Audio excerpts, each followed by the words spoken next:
Les médiateurs de l'espace UEMOA à Bamako, ces hommes et femmes à leur tour entendent porter leur soutien et expérience à notre pays en ce moment critique de son histoire. Ils ont été reçus par le président par intérim.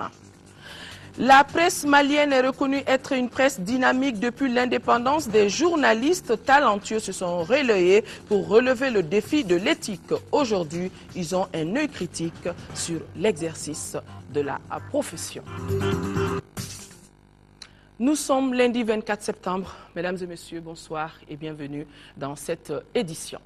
Le président de la République par intérim a reçu en audience ce matin l'association des médiateurs de l'UEMOA sous la houlette du béninois Albert Théodjiré. Ces médiateurs sont venus apporter leur soutien à notre pays et voir comment ils peuvent aider le Mali à surmonter cette crise. La même mission a été reçue à la primature. En l'absence du chef du gouvernement, la délégation a été reçue par le directeur de cabinet, Daouda Sidiki Diarra. L'association des médiateurs de l'Union économique monétaire ouest-africaine est venue écouter et voir ce qu'elle peut faire pour aider le Mali à retrouver la paix. Dans une crise comme la nôtre, nul ne peut ignorer l'importance des médiateurs.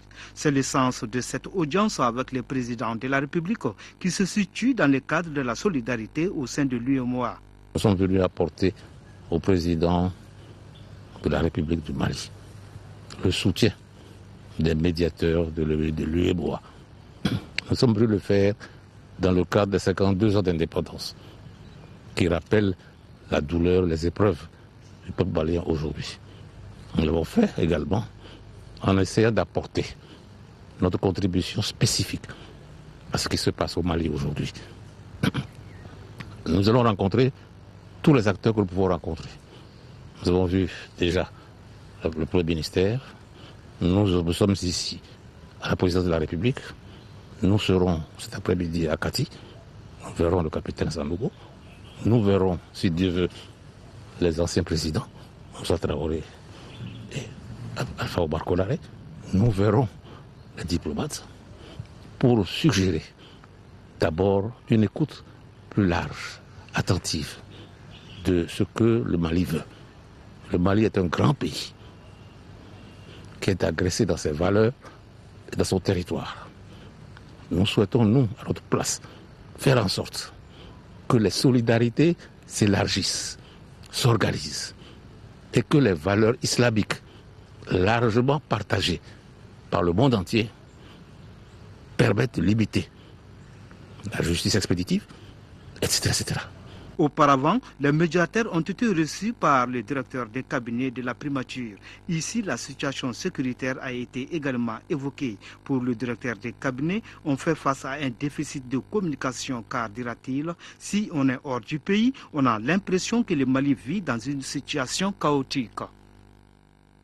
Je vous le disais, le Premier ministre chef du gouvernement est absent du Mali. Il séjourne actuellement aux États-Unis, plus précisément à New York. New York où Cheikh Modibo Diarra, hier après-midi, a communié avec nos compatriotes vivant dans ce pays dans le cadre de la 5e édition du festival sur le Mali, festival baptisé cette année pour la paix. Les femmes de New York qui organisent la même manifestations culturelles depuis 2008 ont voulu collecter des fonds pour leurs sœurs du Nord. Envoyés spéciaux, Tchessira Emmanuel Dambélé, Idrissa Traoré.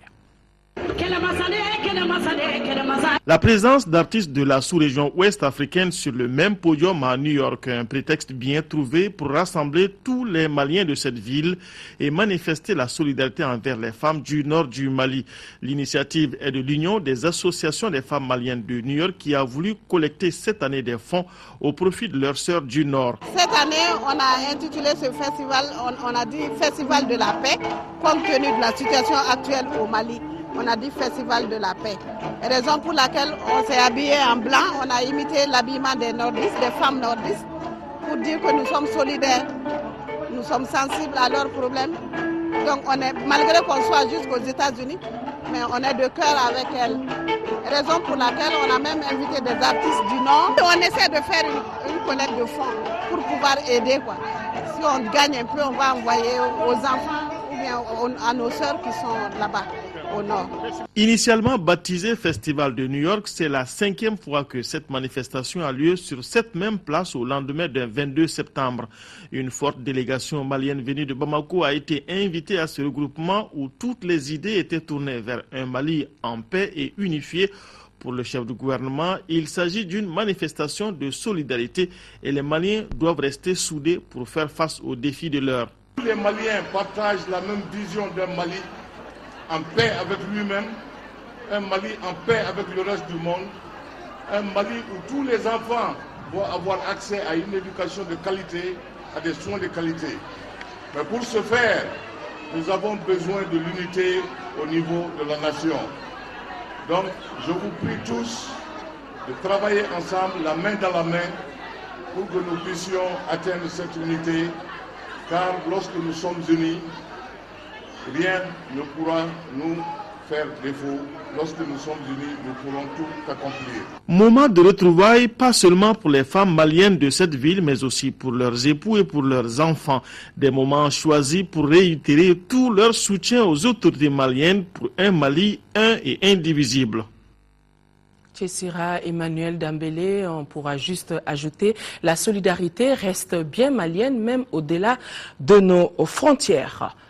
La rentrée scolaire 2012-2013 est prévue pour mardi demain 25 septembre et cette rentrée intervient cette année dans un contexte particulièrement difficile pour cause l'occupation des régions du Nord par des groupes armés. À l'occasion de cette rentrée, le ministre de l'Éducation, de l'Alphabétisation, de la promotion des langues nationales et de l'instruction civique a fait une déclaration. Nous vous proposons juste un extrait.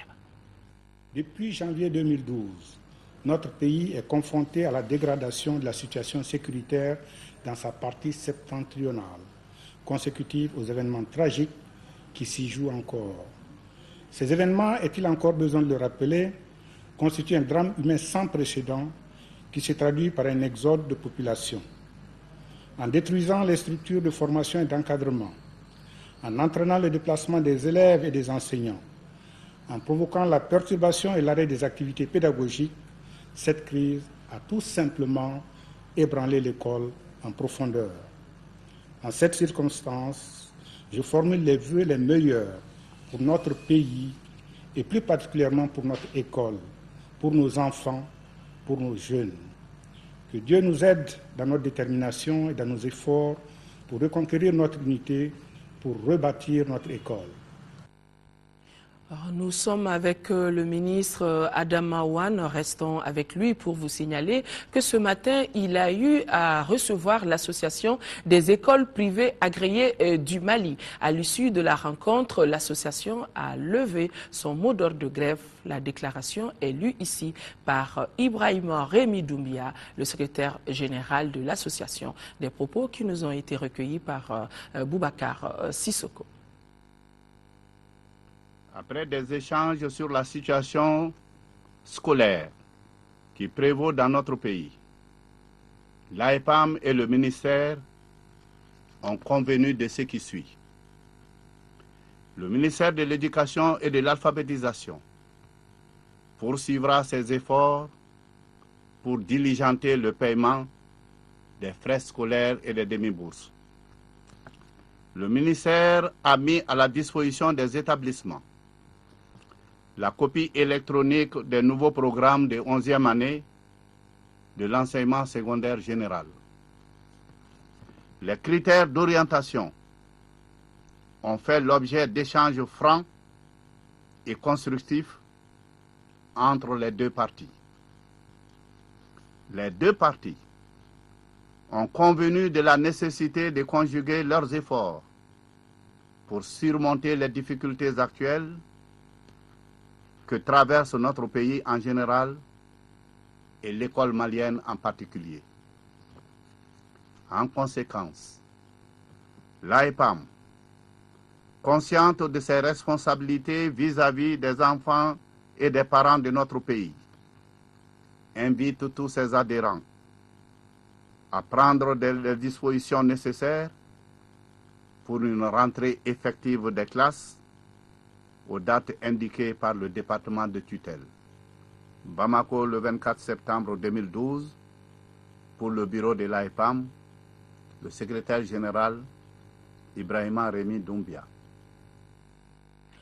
L'exigence du port du casque par les conducteurs d'engins à 2 roues à partir du 1er octobre prochain est l'une des décisions prises, on le rappelle, en Conseil des ministres du 19 septembre dernier. L'application de cette mesure se fera par la sensibilisation de la population. En attendant, le ministre en charge des Transports et des Infrastructures routières a rencontré les acteurs concernés. Les échanges ont porté sur l'importance du casque, l'application correcte de la mesure relative à son port et les stratégies d'approvisionnement du marché. Le ministre, le lieutenant-colonel Abdoulaye Koumaré, est au micro de Tchemoko Konaté. On a essayé de voir dans quelle mesure les populations peuvent avoir les casques à des prix qui sont raisonnables, je dis bien des prix raisonnables, et les vendeurs de casques, les opérateurs économiques, pour voir dans quelle mesure on peut amoindrir les coûts de vente des casques. Parce que ce n'est pas un secret, il y a déjà la spéculation sur les prix de casques. La communication verbale a parlé du décret qui fixe le port du casque comme obligatoire. Donc ce décret a été lu et dans ce décret on parle naturellement de sanctions comme tout décret en la matière, mais compte tenu du contexte particulier du pays, nous avons bien voulu essayer de dire qu'il n'y aura pas de répression à partir du 1er octobre. Il y aura plutôt la pédagogie, en sensibilisant davantage les conducteurs d'engins à 2 roues. Ceux qui seront sur les motos, on va les arrêter, on va demander à ceux qui n'ont pas de casque de bien vouloir porter les casques pour la prochaine fois.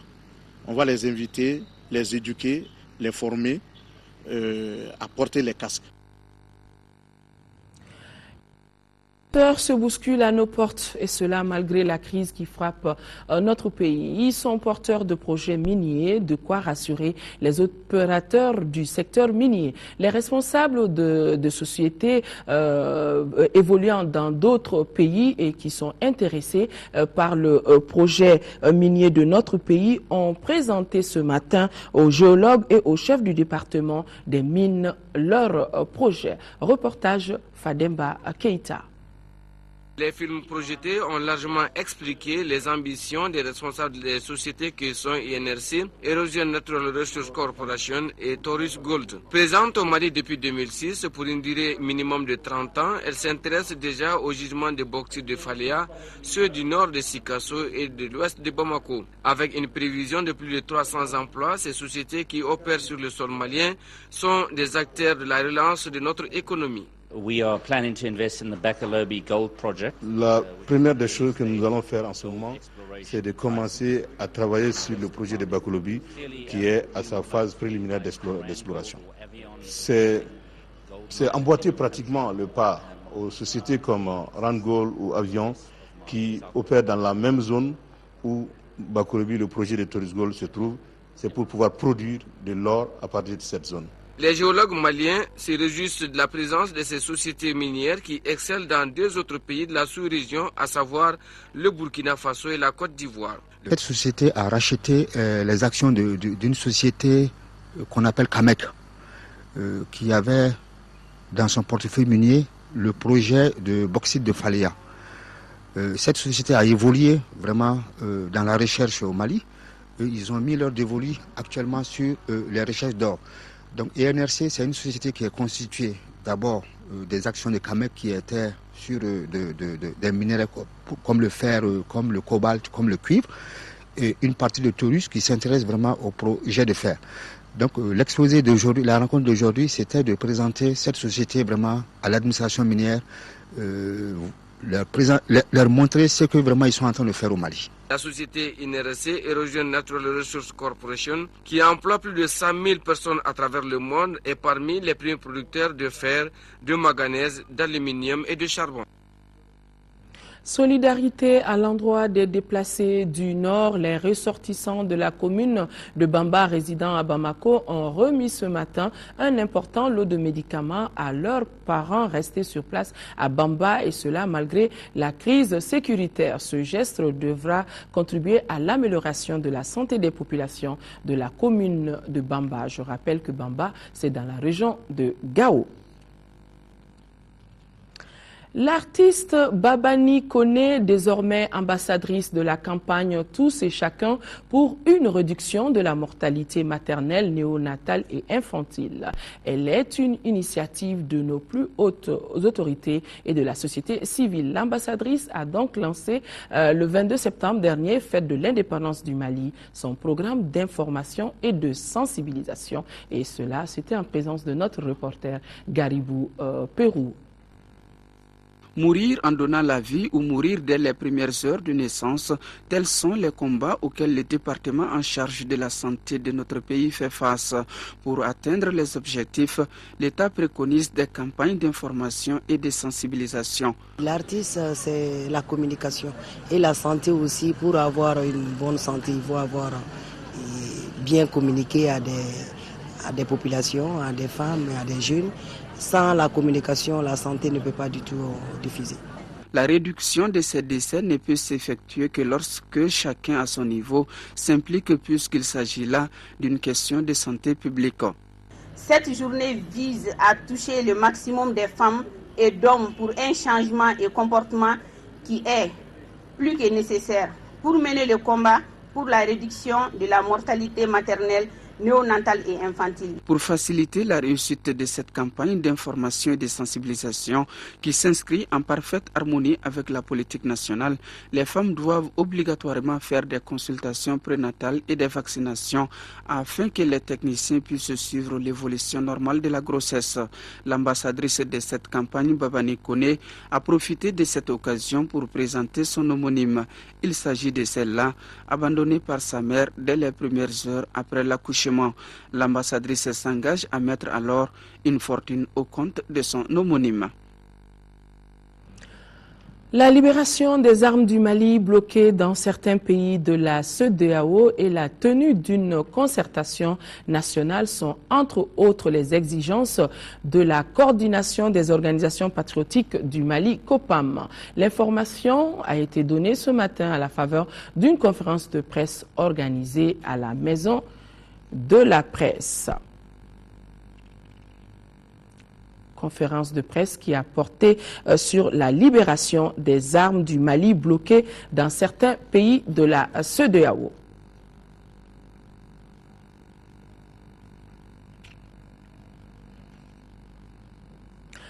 La souffrance des femmes des régions occupées du Mali et le déblocage des armes du Mali étaient au centre de la conférence débat de l'Association des femmes engagées de Kati. Cette organisation, à son tour, interpelle tous les acteurs impliqués dans le dénouement de la crise malienne pour une issue heureuse. Le reportage est signé Boubacar Sissoko.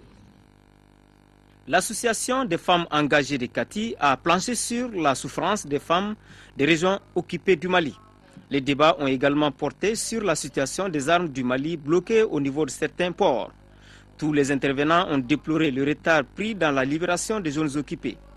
L'association des femmes engagées de Kati veut passer à la vitesse supérieure.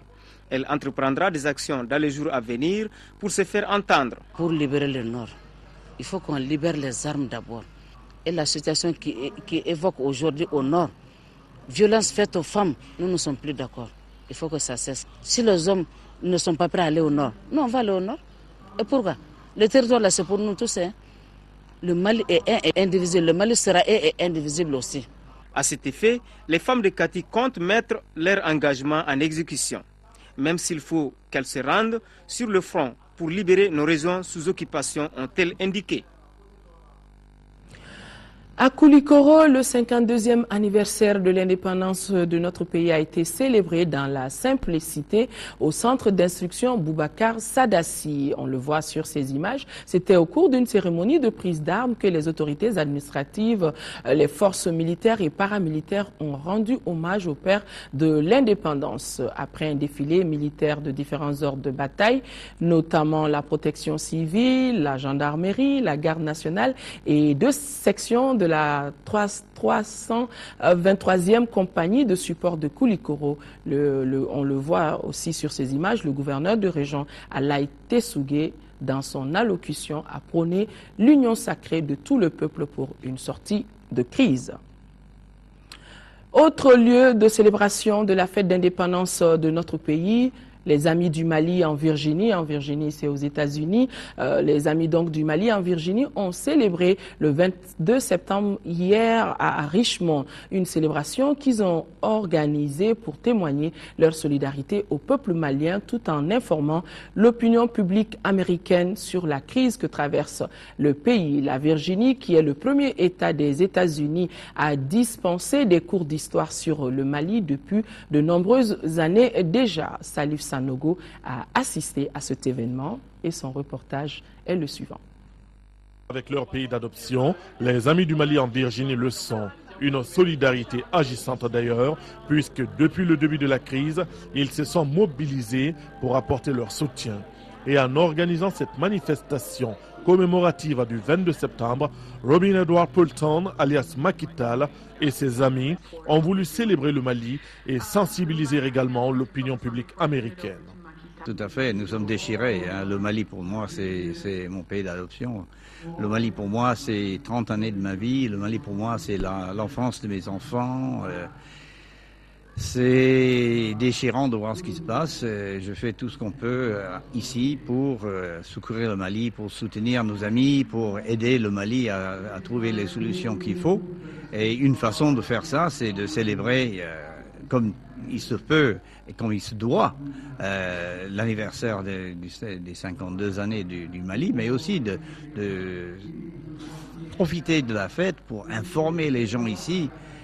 Entre la Virginie et le Mali, c'est une longue histoire d'amour. Il y a bientôt 10 ans de cela que cet État américain dispense des cours d'histoire du Mali en classe de 3e et de 6e. Et depuis 2009, sa capitale, Richmond, est jumelée avec la ville de Ségou. Dans les semaines à venir, cette coopération devrait évoluer avec l'envoi d'une mission scientifique qui doit se rendre sur place. En attendant, l'ambassadeur du Mali aux États-Unis d'Amérique a remis des distinctions honorifiques à 2 grandes amies du Mali. Cheikh Kamala Diabaté et son groupe ont aussi assuré une prestation de qualité puisant dans le riche patrimoine du pays de Tombouctou. Cheikh Kamala Diabaté, qu'on appelle le grand griot de Washington. Nous retrouvons l'actualité ici à Bamako. La Maison de la Presse abrite depuis ce matin une exposition spéciale dédiée au 22 septembre intitulée Presse Crise 22. L'initiative de l'association Balanise exhibe en images aux visiteurs les instants décisifs des instants de la crise malienne. La presse dans la mouvance du 22 septembre à suivre avec Aboubacar Meiga.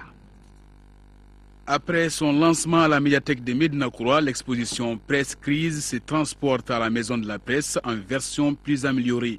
La fête du 52e anniversaire de l'indépendance du Mali oblige, d'où d'ailleurs cette modification dans son intitulé Presse Crise 22. Pour l'occasion, appel a été fait au professeur d'art Amadou Chab-Touré afin d'harmoniser les classements des photos et des articles en fonction des thématiques. On a fait un panneau sur l'armée, 3 panneaux sur l'État dans la crise, un panneau sur la presse, 2 panneaux sur le Nord, pour essayer de ramener l'essentiel dans ce qu'on va présenter. Les films sur les événements du 22 mars a été aussi retouché. Un mixage d'articles et de reportages audiovisuels permet de mieux cerner les messages des acteurs. On fait une genèse depuis les différents coups d'État que la République a subis jusqu'à l'avènement de la démocratie, en faisant un jeu aussi par rapport à la crise. En fait, le concept 22, c'est un jeu de mots. 22 par rapport au 22 mars et surtout 22 par rapport au 22 septembre. Voilà, donc c'est un petit film de 22 minutes. Mais je crois que la presse doit jouer un plus grand rôle en termes de sensibilisation, en termes de mobilisation, en termes même de soutien à l'armée. Presse Crise 22 continuera encore pendant une dizaine de jours à la Maison de la Presse. Après, les organisateurs envisagent de la suggérer aux parlementaires et aux habitants des différents camps de Bamako. La transition, elle est toute trouvée pour ouvrir le dossier de ce journal. Un clin d'œil sur les pionniers de médias au Mali. Ces hommes et ces femmes étaient animés par une farouche volonté de réussir à leur époque. On pouvait parler d'éthique. Ces anciens portent aujourd'hui un regard critique sur l'exercice de la profession. Et pour en savoir plus sur les prouesses des pionniers des médias de notre pays, c'est un dossier signé Boubacar Sissoko.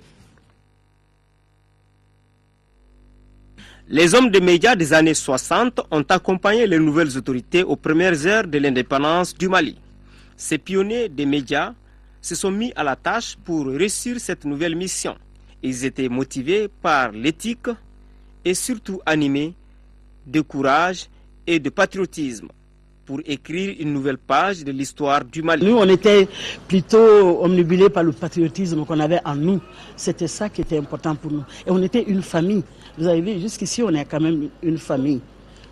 On se fréquente, on se concerte, on fait tout ensemble, comme si vraiment on était des frères. Avant, on n'était pas nombreux.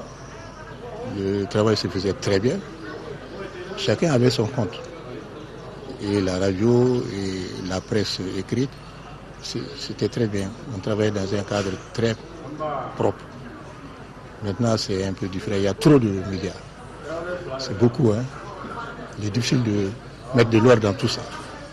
Des archives qui nous permettent aujourd'hui de découvrir le tout premier film malien intitulé Demain en Anguilla, réalisé par Joris Ivens. Donc voici l'acteur principal, Moussa Sidibé. C'est à partir de ce film-là que le cinéma est parti. Bon, c'était le Demain en Anguilla. Bon, c'était au début des indépendances. Bon, donc avec la politique du Mali à l'époque, bon, il y a des sociétés qui ont fermé les portes, etc. C'est ainsi qu'avec le succès que le film a eu, bon, l'État a décidé de créer un service cinématographique au sein du ministère de l'Information, d'où la dénomination de OCINAM, Office national de cinématographie. Quand le président Moribo est arrivé en 60, après l'éclatement de la Fédération du Mali, il y a deux hauts cadres sénégalais qui sont venus avec lui, Doudou Gueye, journaliste, et Amadou Cissé, caméraman. Ce Amadou Cissé, il était déjà avec le président Moribo sous la loi cadre, et il était le directeur général des actualités France-Afrique. Donc lui, il est venu avec le président. Il lui a demandé, bon, écoutez, monsieur le président, achetez-moi une caméra, moi je vais faire les films d'actualité. C'est ainsi que le cinéma a démarré en République du Mali. Maintenant, nous sommes en train de nous battre aussi pour récupérer certaines de ces images que nous n'avons pas. Par exemple, la visite de Ses Majestés Haïlé Sélassié Ier à Hassan II, ça a été filmé ici, mais nous n'avons pas les images. Ça a été projeté. Moi, je les ai vus quand j'étais môme et tout. Mais on parle de certains studios où nous devons aller frapper à leur porte pour essayer de retrouver ça. Et si nous les retrouvons, ça va être quelque chose de magnifique pour nous. Mais je veux dire que un pays qui n'a pas de mémoire, un pays qui n'a pas d'archives, est dépendant de beaucoup de formes de manipulation. De l'image vivante, passons à celle fixe. Il s'agit de la photographie. L'un des pionniers de la photo est Malik Sidibé. Il a su immortaliser l'époque par ses images qui ont enrichi notre patrimoine photo. Les anciens photographes d'abord, ils n'ont pas gardé les images, beaucoup d'images, ils n'ont pas. Il y a beaucoup qui ont brûlé ou qui ont jeté les négatifs. Vous voyez, chez moi, bon, aujourd'hui, il y a tout. À l'indépendance du Mali, j'ai tous les négatifs de l'indépendance. Le sport, la nage, beaucoup de trucs comme ça. Moi, j'ai tout ça. Moi, j'étais un saunier. J'ai couvert les semaines de jeunesse, les biennales. J'ai eu à enregistrer presque toutes les grandes vedettes du Mali. Quel regard les anciens ont-ils des médias d'aujourd'hui? Nous leur avons posé la question. Certains n'acceptent même plus les critiques. Et on ne pense plus à se former, à essayer d'aller de l'avant, à se corriger, à demander des conseils. C'est très rare. Il y en a qui le font, mais c'est assez rare quand même. Il reste aux hommes de médias d'aujourd'hui de prendre exemple sur les anciens pour laisser à leur tour une empreinte positive dans l'histoire du Mali. Merci Boubacar Sissoko.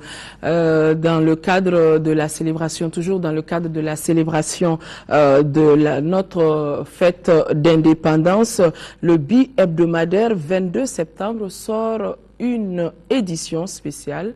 Si le caméraman est d'accord pour qu'on puisse montrer, voilà, le titre du bi-hebdomadaire 22 septembre qui sort une édition spéciale demain, mardi 25 septembre. Dans ce numéro spécial de 20 pages, vous trouverez une interview du doyen Seydou Badjan, un éditorial intitulé « Un Mali qui tombe », un cahier spécial sur le Mali d'hier à aujourd'hui, entre autres, dans vos kiosques. Donc, demain. Mesdames et messieurs, cette édition se referme. Nous espérons que vous avez passé un long week-end. Demain, les scolaires maliens vont reprendre le chemin de l'école et l'information, elle aussi, reprendra ses droits demain 10h, 13h et vous serez en compagnie de Sira Bachili, ayant une pensée profonde pour nos compatriotes des régions du Nord vivant sous occupation. Nous ne les oublions pas jusqu'à la libération totale du territoire. Excellente nuit à tous. Au revoir.